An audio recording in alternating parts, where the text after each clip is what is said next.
So we're here with Reverend Jacob Allen Cook, who is the Assistant Professor of Christian Ethics and the Co-Director of the Shalom Collaboratory at Eastern Mennonite Seminary. Jacobs, thank you so much for being part of this conversation. I'm so happy to be here. Thanks for inviting me. So obviously the election is soon to be upon us. One thing that we wanted to do at the Virginia conference was to, as a people of faith, we know that there's hard conversations right now. There's a lot of polarization. So we did want to talk about how to start having some of these conversations.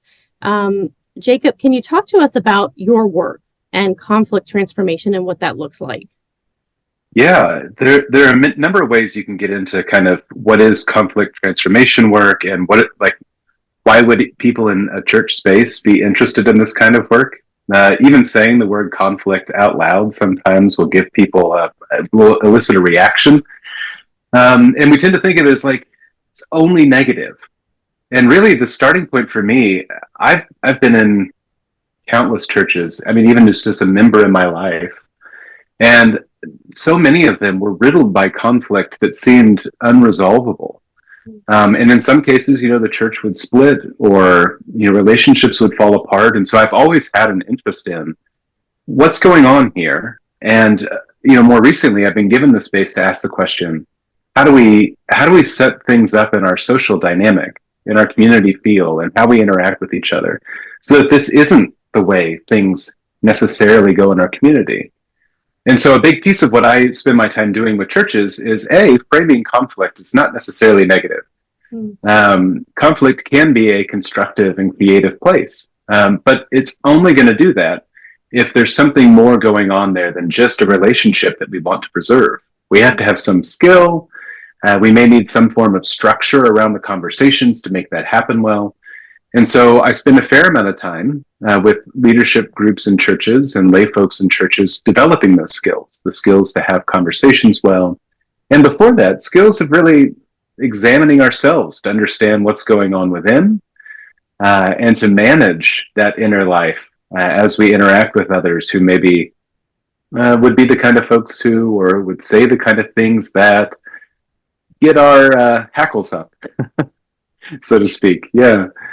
No, that's great. And that's really good to think about, that our mindset does matter. So if we come into it having our hackles up because we've said the word conflict, we might come into it with a different mindset. But thank you for explaining that.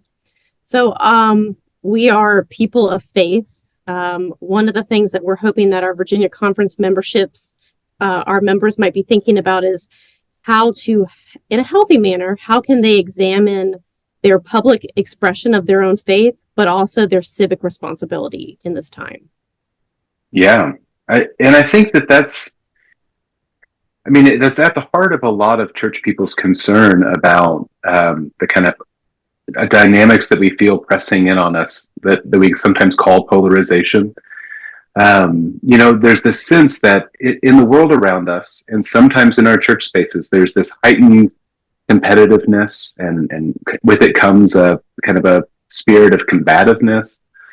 And I sense that for many, this comes from, and it's fed by existing in a space that has us directing a lot of our moral energy at like what we take in our news feed or our social media feeds. I mean, like we get news from a million different channels, but if all of our energy is being directed at these kind of what's happening at the highest possible levels, where we have actually the least amount of like influence or control, then we can find ourselves kind of falling into a cycle of despair and a lack of, that we feel like we can't impact our world, right?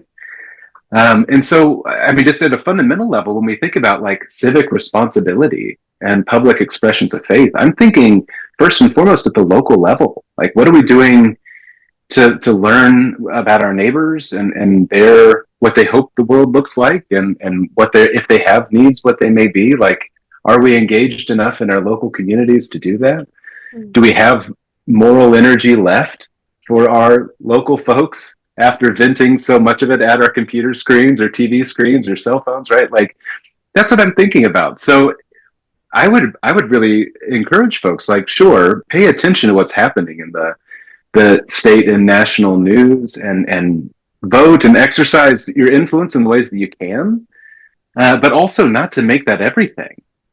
In fact, the most important uses of the precious little energy that we have in our lives to direct at things that might actually make a difference would be better spent nearer at hand with folks in our community that we could actually see, touch.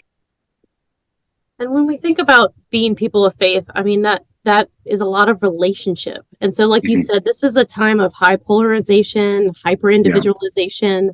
So how do we live in relationship in this time when it's not natural in the time we're in to be in relationship? It's funny though, like, okay, so there is a sense in which we are both when we're talking about who we are and how we exist in the world, and when we think about what's natural. Well, we've been formed and trained to think of ourselves first as individuals rather than members of social groups or communities. And I think that that's just a way we like to talk. It's fundamentally like if we want to just describe how we come into the world, it's not true. We are social creatures through and through. And so I think one thing that we could do is begin talking amongst ourselves as though we were a people who couldn't exist as individuals, because we barely do. It is a sign of health, right? Like psychologically, if we can differentiate ourselves from others, that's a sign of health. It is good for us also to be able to kind of nurture the kind of complexity in our minds that allows us to say, this is what my group thinks, but I maybe don't believe everything that my group believes, so I can be an individual.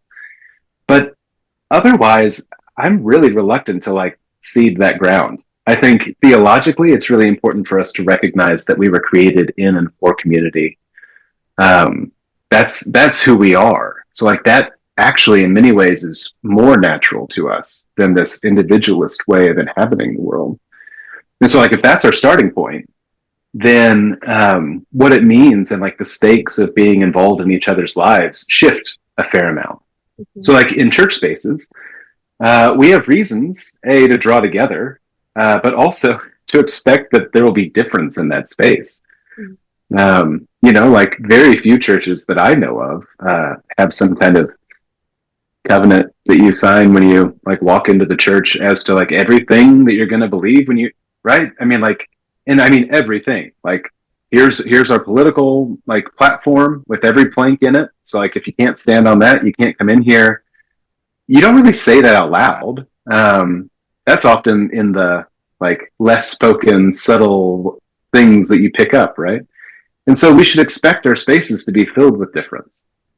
And the bigger question for me then is how do we learn to navigate that difference with some compassion for how others might arrive at different positions from us, while at the same time having the courage to say what we really believe and a little bit of introspective concern that we might actually ask, why do I believe what I believe? Like, is it just so straightforward as we believe the Bible here, and so like we understand every political like ramification of that naturally? Or is that the kind of thing that like if we look deep inside, we might find I do have lots of reasons to believe this or that, but some of them are also grounded to my family culture and where I came from and the churches I've been a part of and where I was schooled or not schooled. Like all of those things impact and maybe are sources of difference along the way. I like that you're talking about self-reflection too. Do you find it that the communal space is a healthy space to help people be reflective rather than relying on themselves to, do that work? Yeah, I mean that's a large piece of what I'm trying to do with folks in church spaces all the time. Really, it's interesting to think, right? You could frame something, an event, a learning event, a workshop, a leadership retreat around navigating tough conversations, and the majority of the work that you would do together is actually inner work. Like the first steps have to do with understanding and managing the self. It's really hard to imagine actually being able to engage others well if we don't have some knowledge of ourselves and a capacity to, kind of put some things over to the side while we're having this conversation, because maybe our purpose in this conversation is not just to like say everything I think about it, but maybe I want to learn something about what the other person believes. Like that requires us being able to like remain quiet sometimes, to ask more questions sometimes than maybe we want to, and that's all like inner world stuff that we can practice together. You've already spoken about this a little bit, but I'm thinking about some of our spaces, like, for instance, what we would maybe call purple churches, where they see those who are highly identify as Republican, highly identify as Democrat. How in these spaces can people be in relation and still have respectful conversations and respect for each other in those spaces? I mean, I think first is just to acknowledge that A, these spaces do exist and for good reason. And B, to say, I don't know why any of us expect it to be all that easy. Where in our formative years, where in our ongoing lives are we actually taught and guided through a process of having good conversations around stuff where we disagree? And so I think sometimes we just expect people to be better at this than they are, but there's no real justification for that. You know, we look at each other and we think, well, there's a rational individual. They should be able to have this conversation, right? Or whatever it is that is driving our sense of who the other person is. And then like we end up being the ones who lose ourselves in the process of trying to have the conversation, and that surprises us. But I think the truth is it doesn't come easily. This is having tough conversations, especially when there's significant difference, and we're aware of that, can be unnatural, can feel unnatural. And it's what is perfectly understandable is when like you feel that kind of temperature under your collar rise, like the heat is both physical and it's a metaphor for what's happening, right? Like there's feels like escalation to even say something out loud in a space that feels polarized. So I would say in these spaces, we shouldn't expect folks just to be able to do it. And instead, we should imagine that part of being formed in a church space is learning how to do this together well. So it starts with some of that inner work, and that there are real skills and practices involved. And they don't necessarily have to point first and foremost at the toughest points of disagreement. They're like kind of fun and not at all harmful ways that you can disagree with each other, like about certain things, and sort of practice skills in an environment where like the stakes are lower and we can laugh with each other a little bit about how differently we see some things. It can create the kind of goodwill and the sense that maybe this is possible for us. And so like if we have a longer imagination of what this timeline might look like, if it could be not just we need to get together tomorrow and have this, because if we don't, the election's going to happen and whatever, right? If it's not on that timeline, but we say, this is actually who we want to be. As a people, we're in relationship together. We acknowledge that diversity and conflict are present and that they're not bad. If those are the case, then as a people, we need to learn how to do this well. And so we're going to take the time to work this out. And it's not even necessarily going to be a finished work in 2 years when we've completed some curriculum that walked us through this. It's really just forming us to be the kind of folks who can do this. In my mind, that's the only viable pathway forward. But it also requires this sense that it requires that this is true. My assumption that there is, even in a purple church, even under polarized conditions, that there's enough relationship that folks would want to do some of this work together. Like there has to be some relational basis to do this. And if not, then I think that we are there could be some trouble.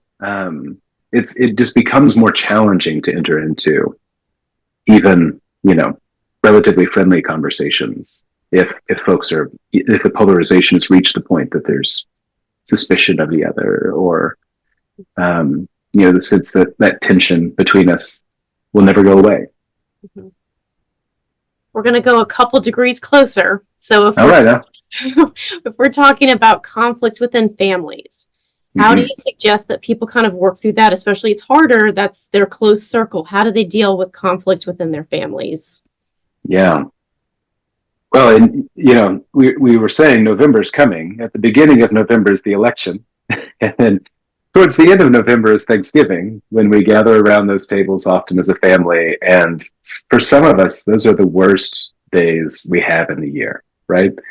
Mm-hmm. And it's a reputation that's been won by many tough conversations that went sideways over the last many years. I don't know that this is an entirely new dynamic among humans. I think that this is a thing that can happen when the temperature's high and people have varying opinions. But it's absolutely on my mind that we exist in a space where even families can become quite polarized. Mm-hmm. To navigate those spaces well also takes a lot of moral energy.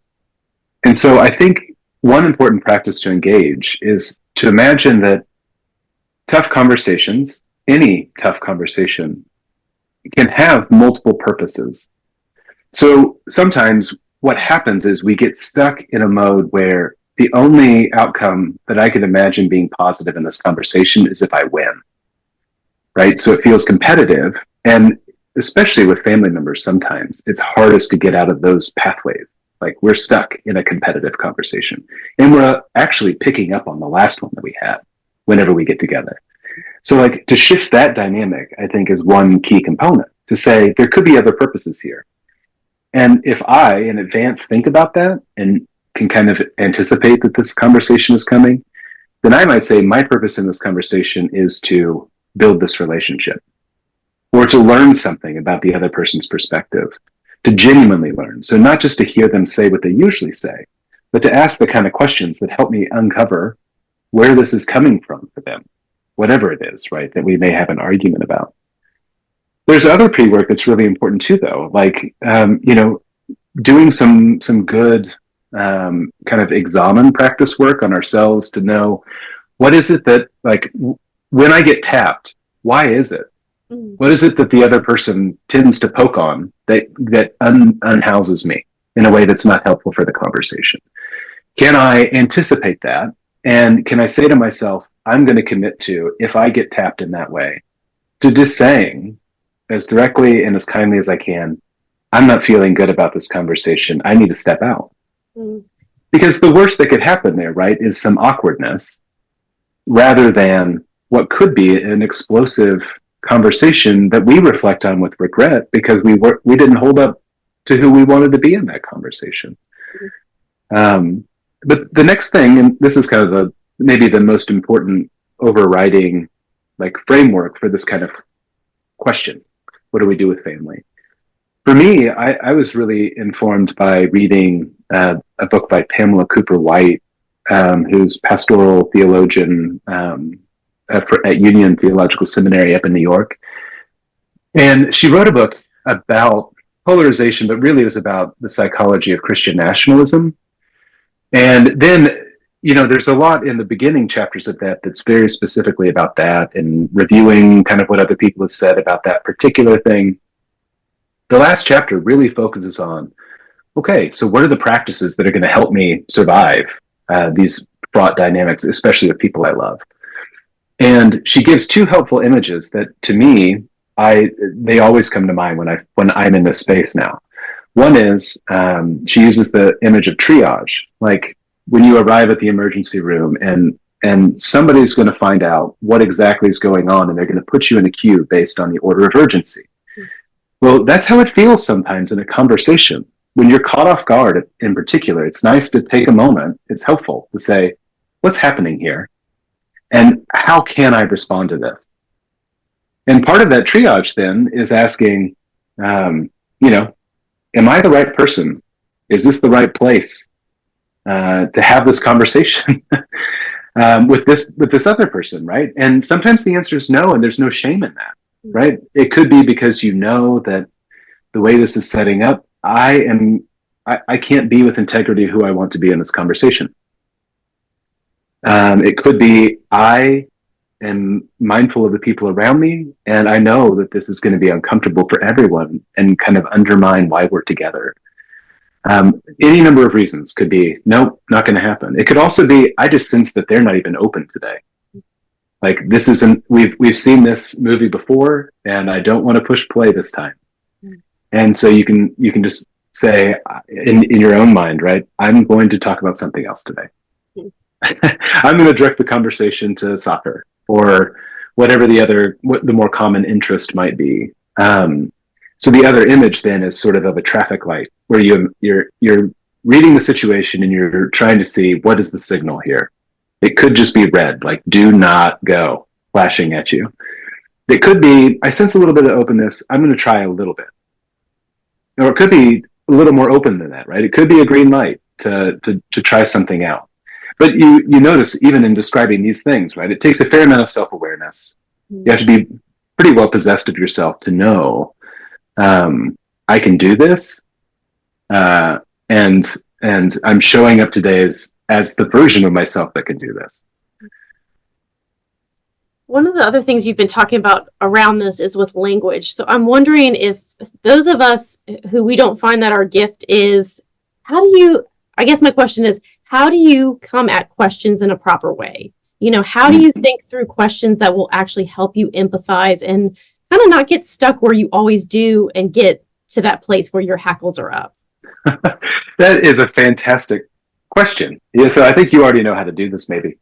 But I would say, first of all, there are fantastic just lists of questions that already exist that you can find in the world. I could point to a couple of books on my shelf and a slide on this PowerPoint presentation that I have up right now that include questions that are more open-ended, that don't kind of imply, well, first of all, they don't imply judgment on the person that you're talking to, which is like tough for us sometimes.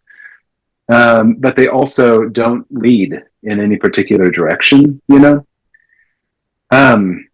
Another thing I would say is there are whole toolboxes, whole toolkits that are built around practicing curiosity and sort of communicating in ways that are not like non-aggressive or non-violent. So, and one of those is called nonviolent communication. And even in that, there are some fantastic skills that are helpful in addition to asking questions for clarity and out of curiosity. And one of them is trying to learn how to say something that doesn't mix observation and evaluation into it. So you can like distinguish those as two key moments, right? They're separate.